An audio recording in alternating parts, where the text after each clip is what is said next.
महाराष्ट्राच्या नर्मदा खोऱ्यात विकासाची एक नवी पहाट उगवतेय का? नंदुरबारचे खासदार ॲडव्होकेट गोवाल पाडवी यांनी तब्बल 500 कोटी रुपयांची एक महायोजना सादर केली आहे. पण ही योजना फक्त कागदावरच राहणार की खरंच जमिनीवर उतरणार? चला आपण जरा खोलवर जाऊन पाहूया की यामुळे नर्मदा खोऱ्याचं चित्र खरंच पालटणार आहे का? पण थांबा, ही काही फक्त एका राजकीय घोषणेची गोष्ट नाहीये.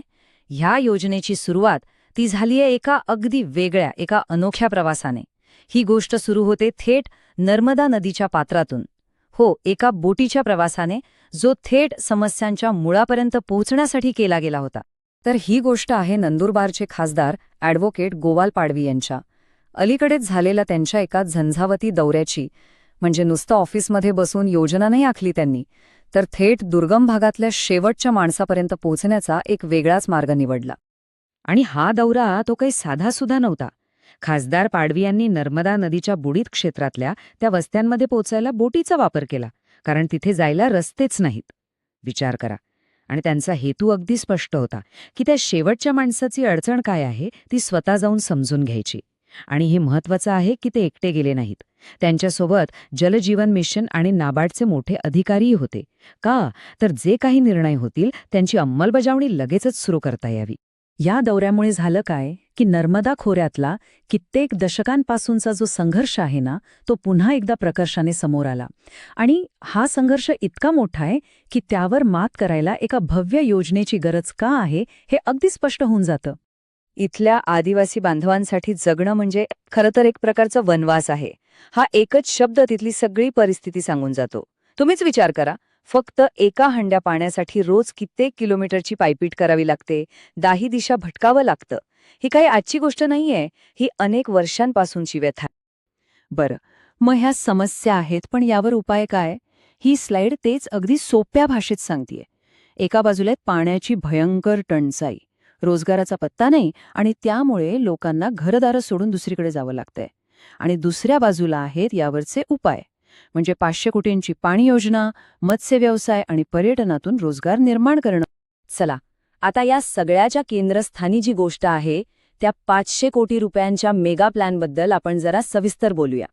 हा फक्त एक आकडा नाहीये, तरी हा भागाचं भविष्य बदलण्याची ताकद असलेला हा एक मोठा प्रकल्प आहे.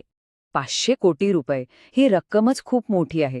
पण हा फक्त आकडा नाहीये, तर ही एक प्रचंड मोठी गुंतवणूक आहे, ज्यातून नर्मदा खोऱ्याच्या विकासाचा पाया रचला जाणार आहे.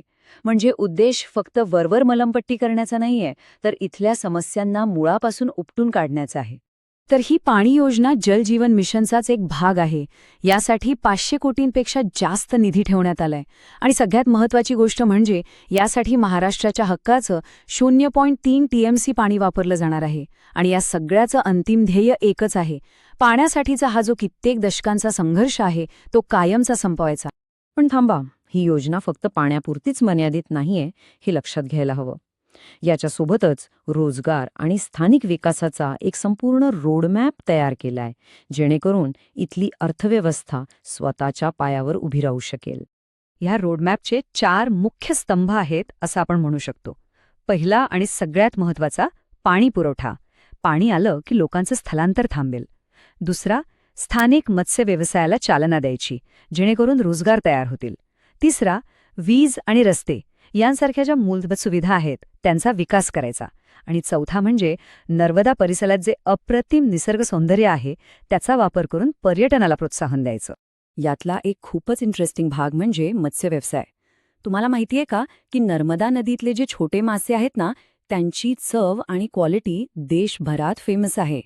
तर याच नैसर्गिक खजिन्याला एक हक्काची बाजारपेठ मिळवून देण्याचा विचार या योजनेत आहे.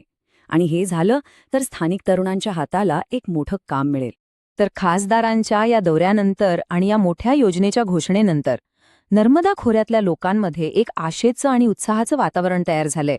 त्यांना वाटतंय की अनेक वर्षांच्या संघर्षानंतर आता विकासाची एक नवी पहाट उगवेल. पण एक मोठा प्रश्न तरीही उरतोच. ही इतकी मोठी, इतकी महत्वाकांक्षी योजना नर्मदा खोऱ्याचं भविष्य खरंच बदलू शकेल का?